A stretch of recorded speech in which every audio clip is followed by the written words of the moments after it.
folks. Welcome to tonight's webinar. My name is Philip Vonada. I'm the National Grange Communications Director, and this is Shortcuts to Success with Beth Westbrook and Nona Bear.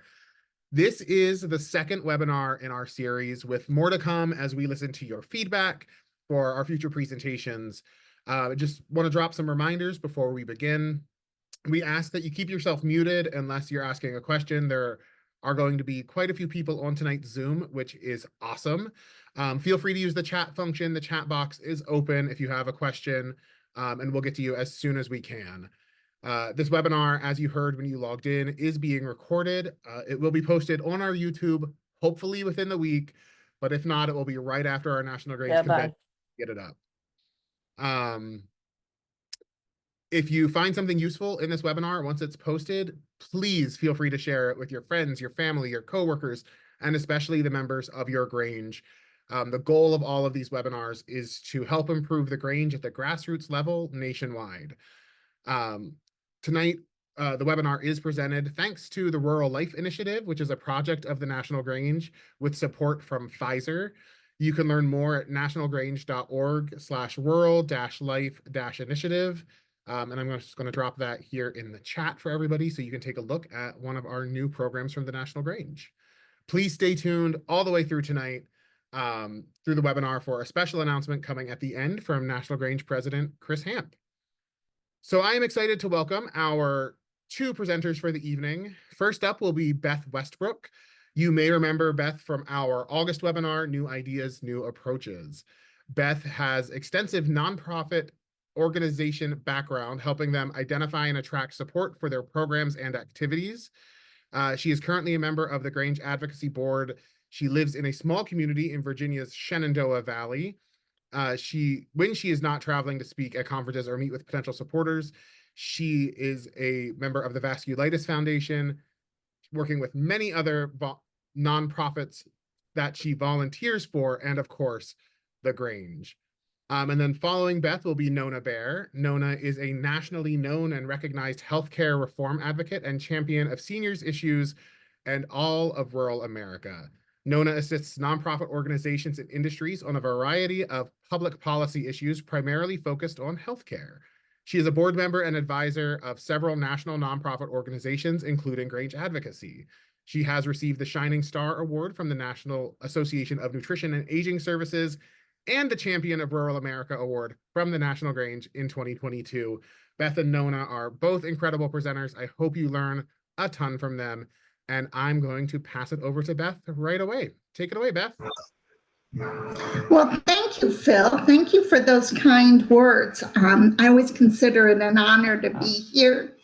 And like Phil says, I have about 25 years of experience in the nonprofit world, from very small grassroots organization to large national organization. And I am going to be the first to tell you I love the holidays. Personally, I love the holidays, but professionally, I love the holidays, although they can be tricky. So tonight, the goal is to walk through the process and to get you thinking a little bit outside of the box. Because as we all know, around the holidays, there's a lot of activities going on, and you would like yours to stand out. And I believe that truly starts with the relationships. Okay, Phil. Oh, one other thing before I start. I also put my email in the chat box.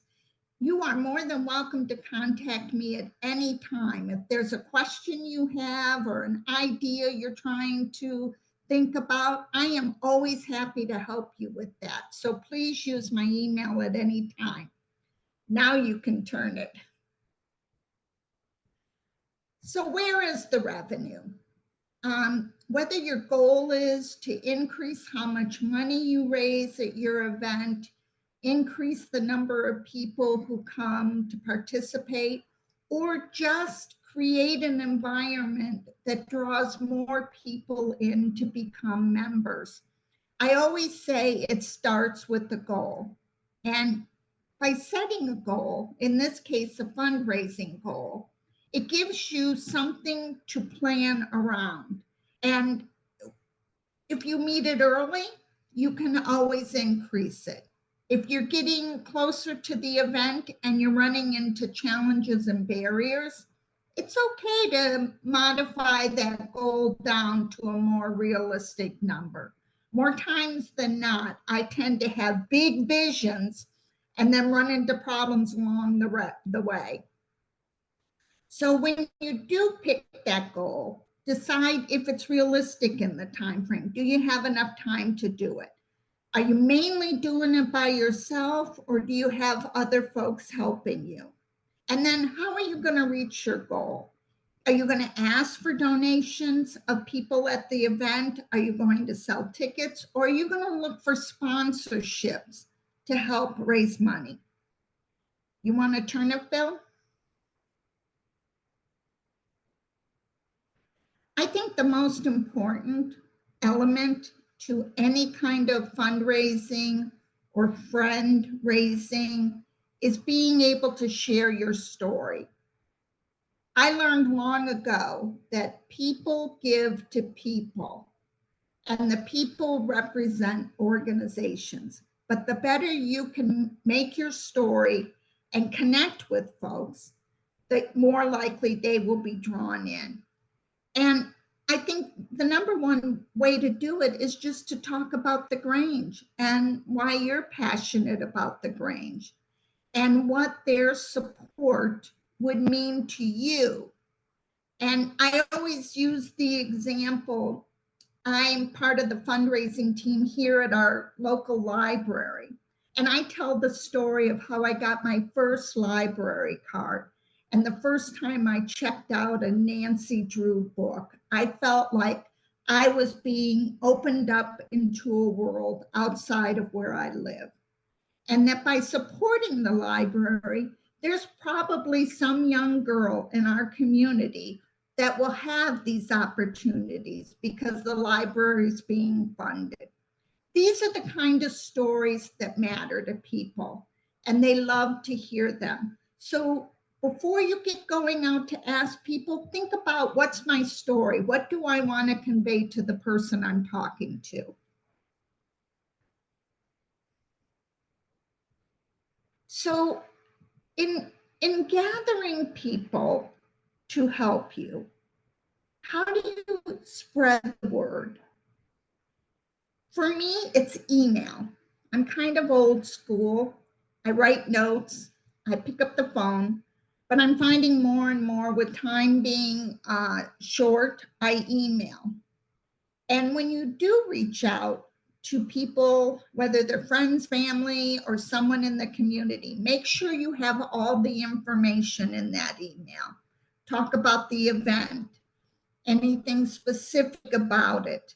And this is a first chance that you get to tell your story and why the Grange is important. And in some cases, I would tell you to make it as short as possible, especially if this is someone who knows you and knows the Grange. Quite often we get caught up in the day and we don't read all the way through. So learning to be short and sweet is really nice.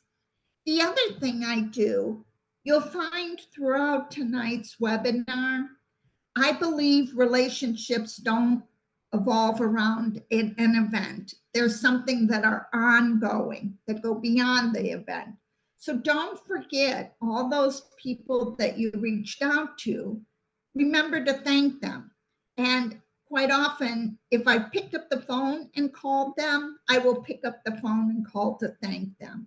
But you work out a system that works best for you. Just don't forget to close that loop and thank them after the event is done.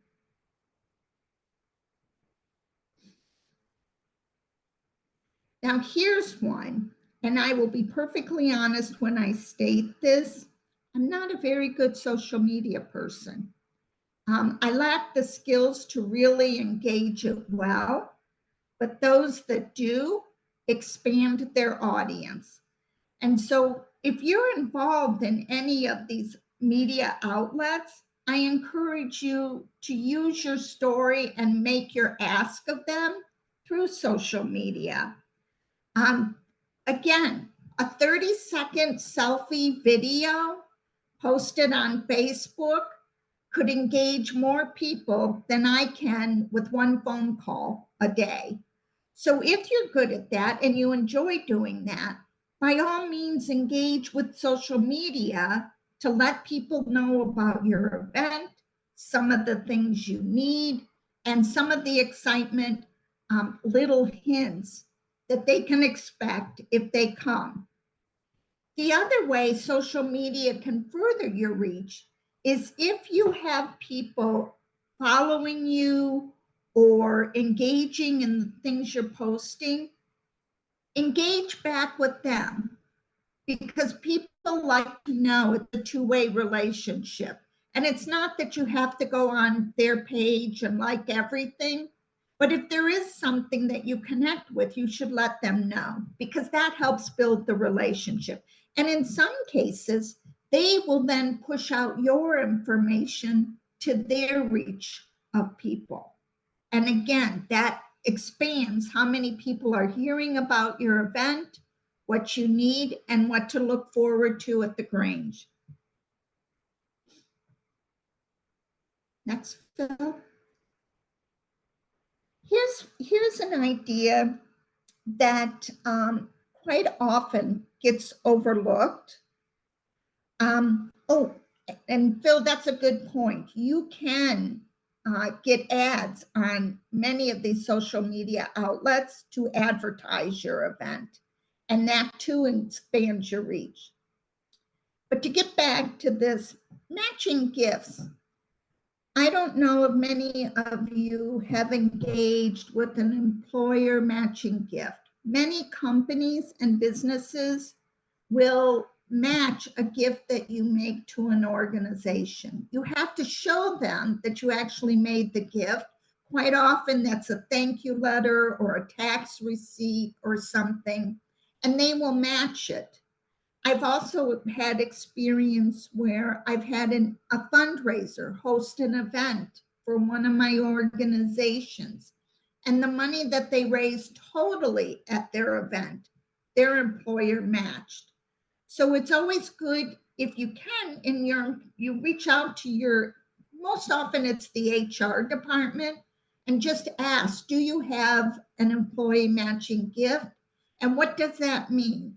So you learn the rules and the parameter. But it's a great way to double what you're giving to the organization. I love to work with local businesses in the area. They are, to me, the heart of the community as well. And they love to get involved. And quite often I will, at the beginning of my planning for an event, I will go around, introduce myself. Quite often I take a letter with me, because I've learned in experience when I mail letters to local businesses, I rarely hear back. But when I walk into a business with the letter and introduce myself, I can outline what the letter says and leave it for them. And when I go in, I always go in thinking I'm going to get a big sponsorship for my event, but that may not always be the case. So when you go into a business, think of one or two other ideas that they can help you with if a sponsorship isn't in the cards. For instance, they may not want to sponsor the whole event, but you might have an activity happening within the event that they could sponsor at a lower level. Quite often we here have tables with different activities, and we will get local businesses not only to sponsor that table, but they often send employees to volunteer and help out. And never underestimate the power of these volunteers, because they're the most likely candidate to become a member. They're getting involved, they get to spend time with you, they get to learn more. And if invited back and encouraged, you will be surprised. And then the last thing is gift cards. You know, sometimes there are creative ways to use gift cards, and I'll give you an example in a minute. But even if they not too sure about sponsoring the event, they're going to think about sponsoring an activity. If you could get them to even give you a gift card for a grocery store, this might help defray the cost of food items that you wish to purchase. Or it can be used as a giveaway or incentive for your event. So the point is, when you go into a business, have a couple of ideas, but have them also in a letter. So when you leave, they can remember, they know who to contact, and a timeline in which you need to hear from them. So there's a question Right, there you in the want chat, to- Beth, that I'd like you to address.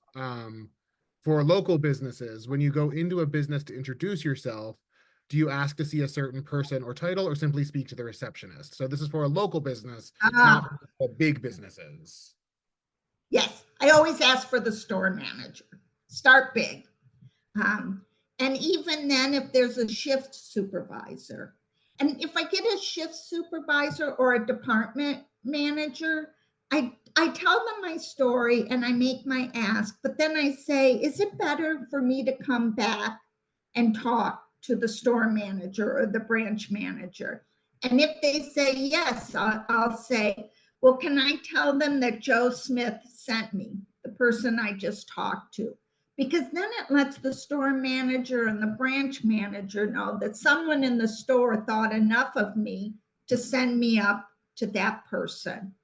So again, I always start for the highest level I can get there, but don't walk away if that person isn't in at the moment. And I've even talked to a bank teller who ultimately volunteered for an event. So that's where I start. That answer the question, Phil? I think so. Thank you. We can go next slide. Oh, Oh, perfect. Perfect time to take a break and answer any questions. So Beth, I also wanted to ask, is it okay to ask for tangible goods from businesses? So if you're, again, working with the local companies, so if you're asking, if you have a bingo, charity bingo or something that you're doing, is it okay to go in and ask for them for donations for those as well? Absolutely. Absolutely.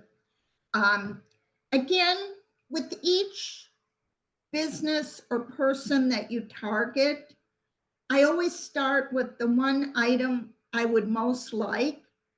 But if I see hesitation or they flat out tell me no, I have 2 or 3 other things on my list, because a no for one thing doesn't necessarily mean a no for something else. And so you should always go with more than one idea. Great. And if you don't mind, I'll field the next question that came in, since it's very Grange specific. It comes from Joe Mixack, who asked if the Grange is a nonprofit that can accept charitable gifts. So Joe, I'm gonna say that you can reach out to either your state Grange Foundation or the National Grange Foundation, both of which are 501c3s, and both of which will work with you and your Grange. They'll set up a system that they can donate through the foundation, and then the foundation will then pay out to your Grange.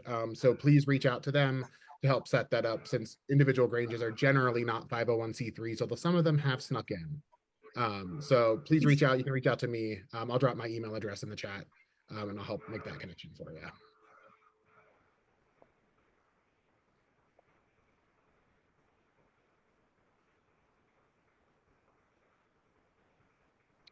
All right, any other questions, folks? If not, we'll move on with Beth.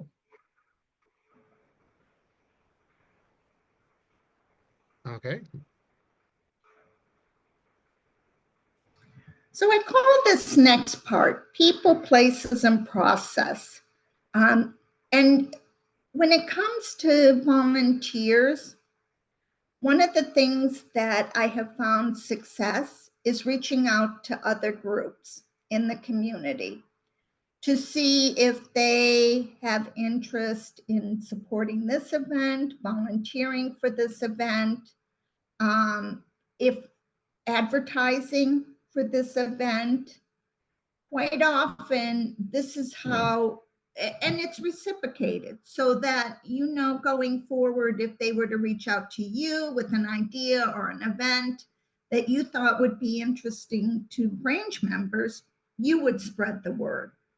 I include in here PTA. In some states, it's called PTO, but it's the parent-teacher organization at school, because they will do things in the community that benefit the kids. And I'll give an example of something I've done just this past year as an idea for you. We talked about local businesses. Again, quite often, the easiest way to start engaging with them is to ask if anybody there would like to volunteer. And getting their employees into an activity is a step into getting the business to support you going forward. Believe it or not, book clubs. If you have book clubs in your area, I have found them to be the most generous people. They'll bake cookies for me. They'll sit at a registration table. They will share the news within their network. So that's one that's often overlooked. And church groups. If nothing else, they are looking for nice holiday activities, and they would be happy to share that as well. So sometimes you just have to think outside of the box of who in our community would be interested in being part of a holiday event. Now, the only thing I will say is that what you need to be careful about around the holidays is who else is having a holiday event. So if the book club is having a big holiday extravaganza, you will find they're not going to be so eager to send volunteers. But you can talk about ways, unless it's right on the same day at the same time, to promote each other's activity. Families are always looking for things over the holidays to entertain the kids, to make it more festive, to support the community. So one thing you need to be mindful of, even as you're planning, is what else is going on at the same time during the season as our event. Bill, you want to go to the next one? And then you can encourage groups to host an activity. This is where I want to talk about decorating the trees, which was something I tried last year. We have a small free healthcare clinic here in Shenandoah Valley, and they were having a holiday event. And this was the first time they were doing it, and so they were concerned about how to engage the community. So I suggested that they reached out to the PTA and asked if they would work with a couple of classroom of kids to decorate 4-foot Christmas trees. And they loved the idea. They thought it was a great way to get the kids involved in a community activity. So I went to a local thrift store. Well, actually, I went to a couple, and I got 4-foot Christmas trees right before Thanksgiving, each for $5. I thought I was so smart, and sent them to the 3 different elementary schools, and they decorated the trees. I also made sure there was a flyer that could go home with the kids, telling them that they were decorating trees for the clinic. And then lo and behold, a lot of those families showed up for our activity day. And then afterwards, we sent the ornaments back to the school with a little handwritten note from Grange members. And we included, not Grange members, I'm looking at the thing, but from the clinic. And we included a little note thanking them for decorating our trees and letting them know that in the month of March, it would be free dental checkups to families that qualify. So not only did we get them involved, we thank them afterwards, and we encourage them to come out for another event. So sometimes reaching out to these other groups will help you bring people in and start building the relationship afterwards. And one thing I always encourage is, if it's a family activity, include young people. This is where the Junior Grange would be perfect to introduce this idea to young people in their community. Even if the children are small, they're going to look up to these kids and what they're doing. They're wonderful role models, and this is an example for them to see. And then think about including surprises. I'm going to go back to my free clinic event. We also down here have a military academy. So I called them and I asked them if 2 of their cadets would be willing to dress in uniform and stand on either side of the door, greeting people as they arrive and opening the door for them. Not only did they agree to that, but they sent a bunch of cadets to help out in other ways, and some of the parents and family members come. Also, we've invited members of a high school choir, a small group, to come and perform at an event, or even a band, a drummer introducing Santa as he walked into the room. It's these fun little surprises that people will remember about your event. So sometimes, again, you just need to think outside of the box. Okay, Phil.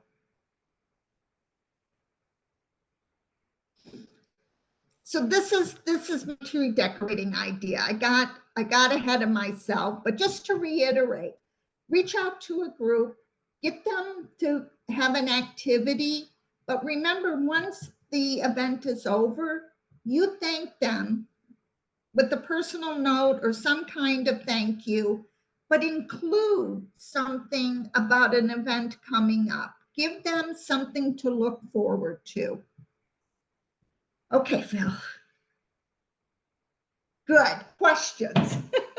Sometimes I think I talk so much I can't even hear myself. Any questions out there?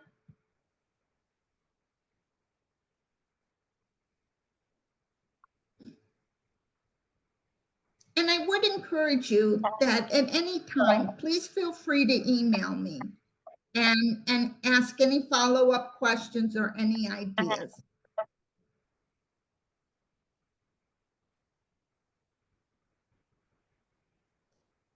Okay, well then at this point, I'm going to turn it over to Nona and let her carry the torch.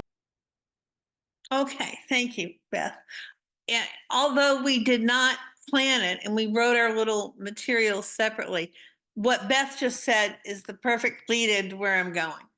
And as I don't have 101, so you don't have to think, are we ever going to get out of here? But I do have more than 6 because I got carried away. Let me say that everything Beth said, I agree with 100 times over.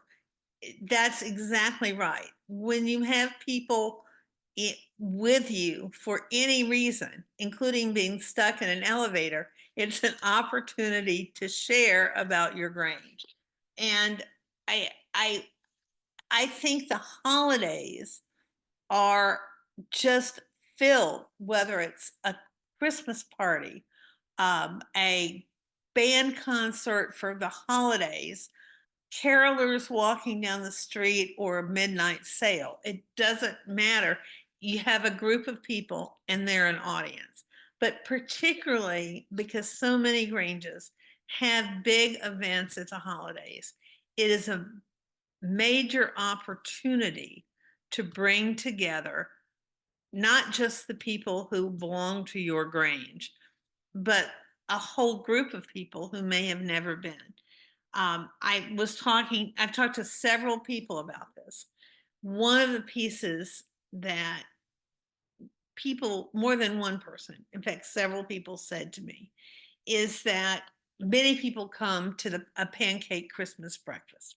Maybe there's a Santa, maybe there's a tree, maybe there's a stocking to take home, whatever it is, but that people don't come back, especially if you invite them to a meeting. Well, the Christmas breakfast is not the place to invite people to a meeting. They're thinking about the holidays and they don't want to think about work. But it is a really great opportunity to use what I think is one of the best tools you could ever have.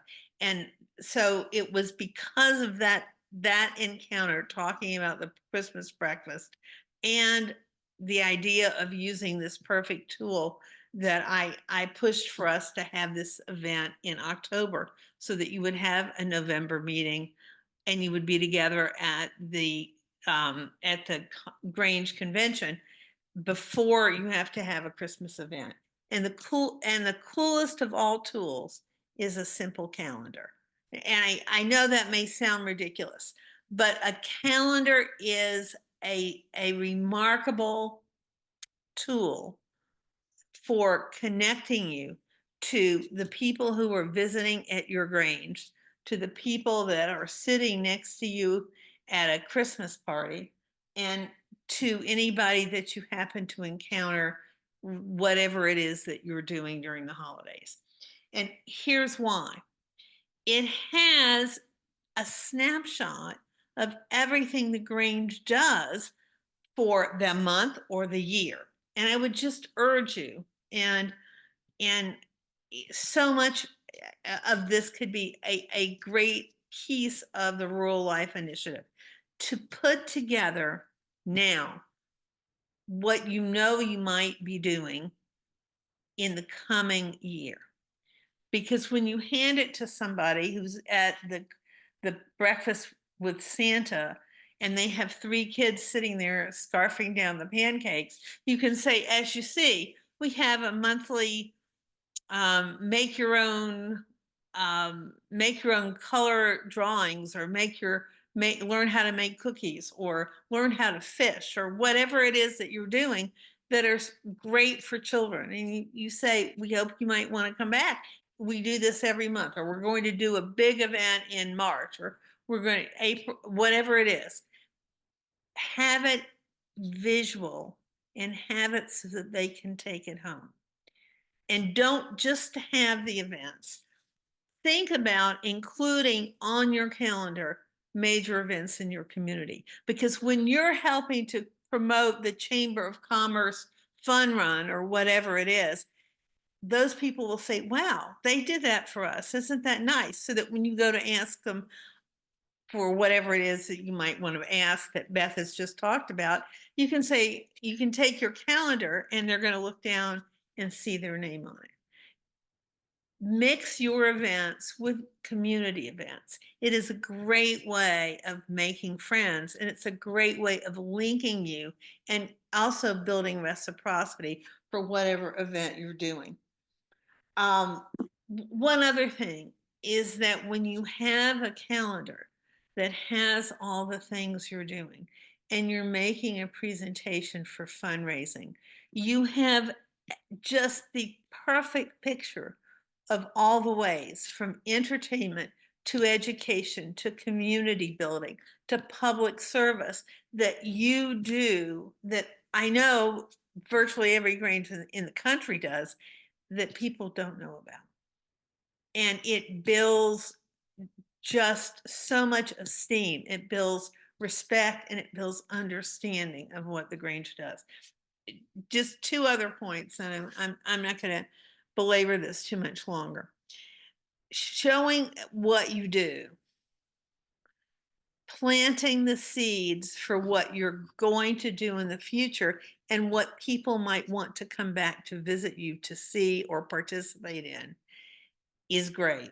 And I have worked for 25 years in public policy.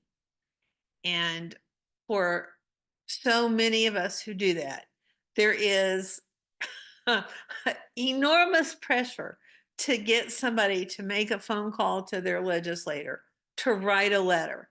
And my job is to be the traffic cop and say, they're too busy to do it, but I'll explain this to them. And then when they have the time, they'll do it.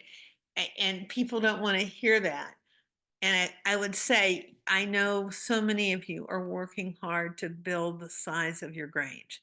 Refrain from asking people to come back for a meeting when they're there enjoying the pancakes. Ask them to come back for another meal.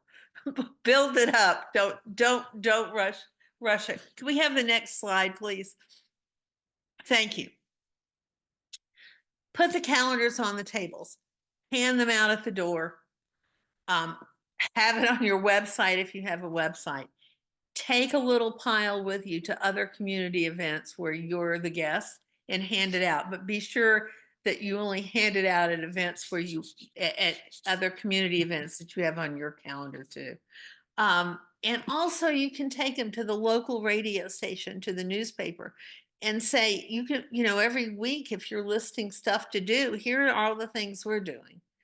And give them to people you want to make friends with, who will be your colleagues and the people who will come together with you in the next month and the next year, whenever it is, to work together, because they will see that you know how to promote. They will see all that you're doing. I am always astounded at how many unique, fabulous, crazy, wonderful events Granges do around the country. And yet there isn't a collection, all of them together, but make your collection a calendar. Now, you do it, I should say this, you can have a monthly calendar and do a new one.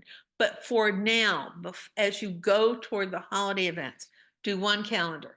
On the front, you can put everything you're going to do in December if you want, but on the back, you can just put the month and a little list. But say, here are some great things we're going to do next year too. Please take it with you, and hopefully you'll come back. Once you put it in their hand, maybe they'll go take it home and put it on the refrigerator. But add how to get in touch with a Grange, the phone number of your Grange, an email for whomever is going to be the storyteller, collector of events, and salesperson of the week, whatever you want to do. Put that information on the Grange. Whenever I start to work with a new organization, ask them if they have a brag sheet. And most people look blankly at me and wonder what I'm talking about. But a calendar is a brag sheet. It is your pride and all the work each of you put in, and to make possible great events, to give back to the community and to serve each other. And I that's so much a part of Grange culture. And putting it on paper doesn't capture the spirit of it, but it captures the essence of it, and gives people something to see and connect with, and hopefully gives them a reason to come back.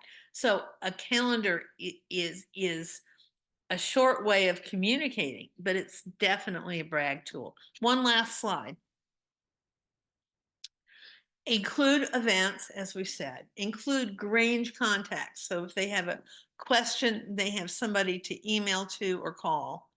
And you can also, at the bottom, say, would you like to, you can say, interested in this event or have an idea for another one? Tell us about it. So these are all very simple, and all it's going to take is maybe a couple hours of time to have this ready for this holiday season. And it is a great way to condense into one little sheet many of the things Beth talked about, but also have you ready to do something that will be useful and meaningful for the year-end events that are coming up. And I made it exactly at 10 after, so I'm going to Good job, Nona. I'm actually going to jump in here for a second. Okay. Because when you talk about idea solicitation, I know that many people are afraid of offering their ideas when their name is attached to it. So one thing that you can do is set up a free survey through SurveyMonkey or through Google Forms that would allow Great people idea. to give Yes. their feedback anonymously, and then feel that they're part of the conversation without feeling attached to it, you know? We're trapped into doing something Exactly. with it. Yeah, great idea, Phil. Great. I'd like to build one little piece onto what Nona said. She had listed a QR code as a possibility for your calendar. One thing that where I work, we found great success this past year. We make a QR code on a sticker and also on a small 2x2 inch magnet that when you click on the QR code, it takes you right to our calendar on the website. So for the people who would prefer to keep track of events and things happening that way, a small sticker or a magnet we get a lot of positive feedback from that. So if you're not wanting to make a paper calendar or anything built out that way, that's just another idea. I was so glad you included that, Nona. And then Phil, the last slide. Oh, no, sorry, you got Please. muted there. I was going to say, I'm glad Beth explained it because I skipped right over it. No, you mentioned it. I just didn't want to forget to include that. So, so my final thoughts tonight is building relationships is not a one time of the year thing. It's a year-round thing. It's making those relationships. It's getting out there, meeting people, talking about what you're doing. Stay in touch throughout the whole year. And once your event is over, don't forget to thank people. Use your outlets like social media and stuff like that to thank everybody who came. And we discussed some of the highlights of the event for the people that may not have been there but wish they had now that they've heard. But please make it a year-long thing, and then when you come to the holidays, things get a little bit easier. So I'm more than happy to take any other questions or open it up for discussion. But thank you so much. Thank you, Phil. I could not do this without you. You know I'm happy to help anytime. I would like to give a suggestion. Anytime we have an event and we have people who are not Grange members there, we have a sign-up sheet and we call it Friends of the Grange. They're people who aren't yet members, but we hope that they will become. We take down their name and their email address, and then we send all of our calendars and our event flyers to them so that they know what we're doing and who we are and what we do. And we've gotten a lot of new members from people who have been friends of the Grange and then become Grangers. And we probably have 175 friends of the Grange that we send out our emails to. That's great. I mean, that's really fantastic. Yeah, that's a great idea.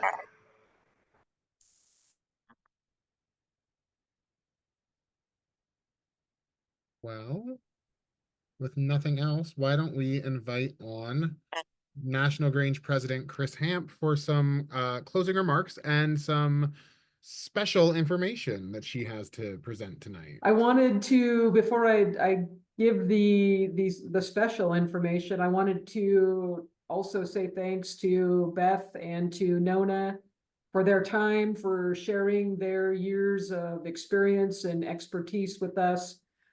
Thanks to you, Phil, for making this all work. And of course, thanks to every one of you that are with us this evening and every day out there doing great. You might have heard Nona reference earlier the Rural Life Initiative. Many of you might have already read about the Rural Life Initiative. Maybe some of you have not. It is sponsored this year by a grant from Pfizer. We have approved and funded many projects of all types in 7 pilot states across the country to learn how best to implement what we call the Rural Life Initiative. It's building the capacity of our Granges and it's making our communities stronger. And our intention is to have more, many more, if not all of our state granges involved in 2025. So the good news tonight is that we have some 2024 grant money left, and we want to offer it to granges in grants of $500. So instead of a $5 gift card to Amazon tonight, you get the chance to get a $500 grant for your Grange.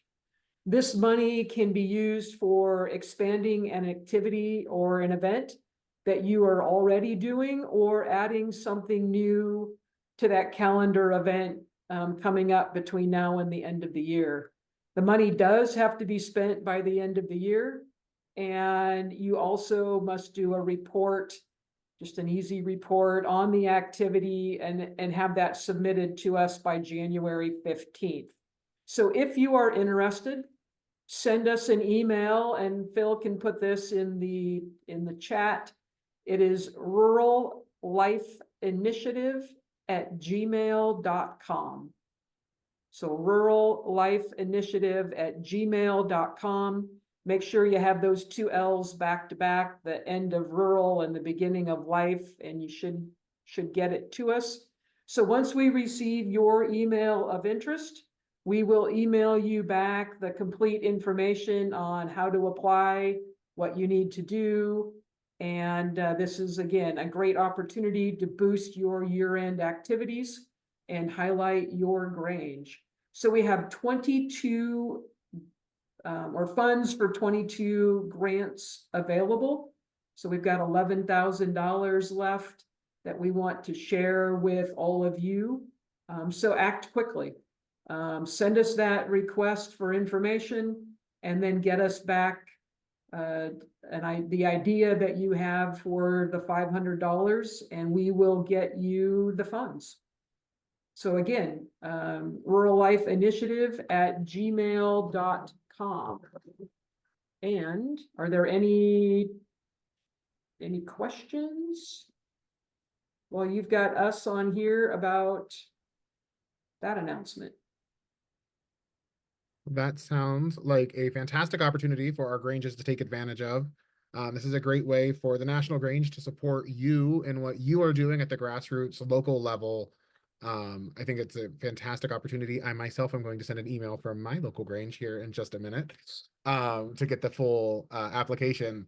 So thank you, Chris, for bringing that to all of our attention. I hope everyone can get in. Somebody just asked, can Granges who are already doing a rural life grant ask for additional funds? I would say that the answer is yes. There we go. Great. I mean, yeah, I would expect that there will be more than 22. So again, the sooner you get your information in and your project approved, when 22 are approved, we'll be done. So get her done, make it happen. Great. Well, thank you again to Beth Westbrook and Nona Bear for being our awesome presenters tonight. To Chris Hamp for jumping on with a special announcement at the end. Thanks again to the Rural Life Initiative program of the National Grange with support from Pfizer for sponsoring tonight's event, and also for these extra bonus grants. That was news to me too, so that was kind of cool. So thank you all for being here tonight. It was great to see such an awesome crowd of folks. Again, like I said earlier, this will or has been recorded, will be up on our YouTube channel shortly, hopefully within the next couple of days. And we look forward to seeing you all again very soon for another special event. Thank you all. Have a great night. Good night, everybody.